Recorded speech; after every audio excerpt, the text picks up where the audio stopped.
Kaliwanagan lang po, manifestation lang. Tungkol po yung nangyari kahapon at marami pong kumakalat sa social media na ako'y lumipat na sa majority. Hindi po totoo yan. Nananatili po ako sa minority group at hindi po ako alis dito. At yung pong motion ni Senator Zubiri kahapon ay sinusuportahan ko po. Hindi ko lang po ako nakapagsalita kahapon. Kala ko may botohan. Ngayon pala ay wala naman. Hiling ko lang po dito sa Senado, sana magkaisa tayo.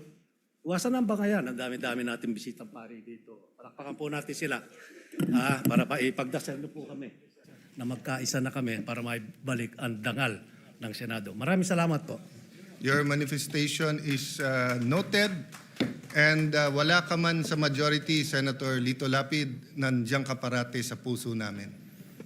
Mr. President. Senator Pia Cayetano. I'd just like to comment. Gusto ko lang magpasalamat kay Senator Lito Lapid na kahit na magkaiba na tayo ng partido, I think we are batchmates, so magkasama kami since 2004. So majority, minority, buwan-buwan nagpapadala pa rin siya sa akin ng Maha Blanca at Suman. Maraming salamat po.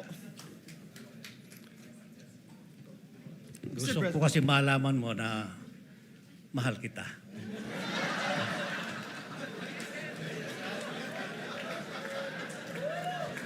What does the brother say?